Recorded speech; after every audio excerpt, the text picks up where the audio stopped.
News comes first. Good evening to you. I'm Jenny Day. Adonis will be back tomorrow. Well, people in Yuma are outraged that illegal border crossers are being put up in a hotel before others like veterans and the homeless. The international crisis impacting us right here at home. News 11's Arlette Youssef joining us live outside of that Best Western in the foothills.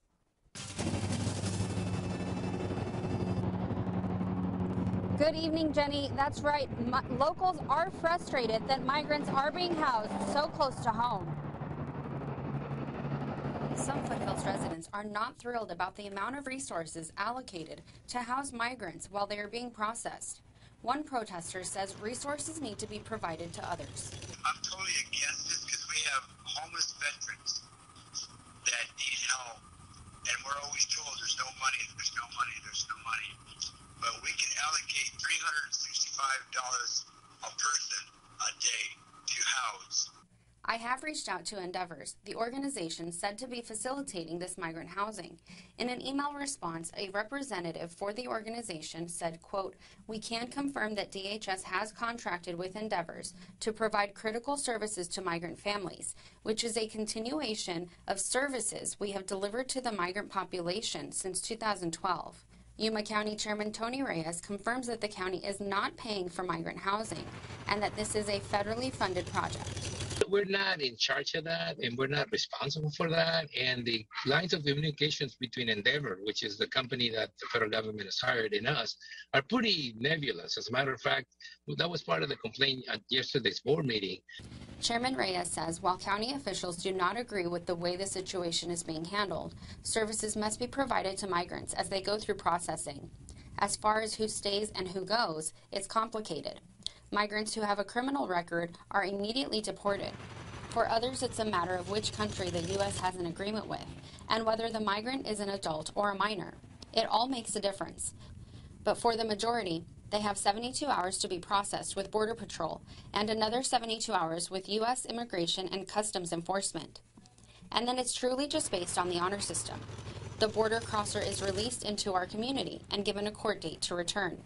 A counter-protester at the hotel, David Coulter, says he agrees that veterans and the homeless should receive help, but that migrants need help too. This is America. I feel like we're a great country. And I want to welcome people with open arms into our country, especially people that are coming from terrible situations. A community divided on what seems to be a never-ending situation. There are talks of future protests, however, some are said to be at different locations.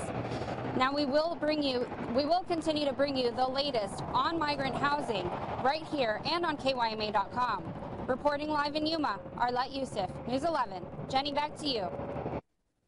Arlette, thanks. And Vice President Kamala Harris was asked today about the migrant crisis. She has called some images horrible and deeply troubling. She also commented on the need to help the people and country of Haiti. Listen, the whole point is that we have to understand Haiti. I mean, talk about a country that has just experienced so much tragedy that has been about natural disasters, the head of state assassinated. And we really have to do a lot more to recognize that as a member of the Western Hemisphere, we've got to support some very big.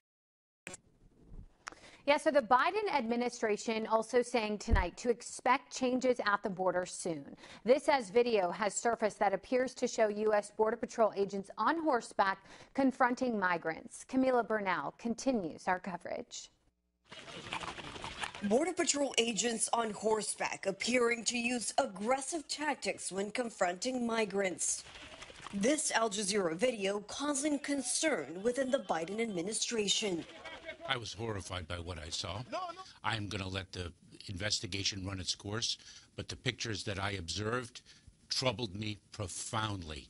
Thousands of migrants, many of them Haitian, still gathered under the Del Rio International Bridge in Texas. It's an impossible situation, which absolutely has to get corrected with a policy change.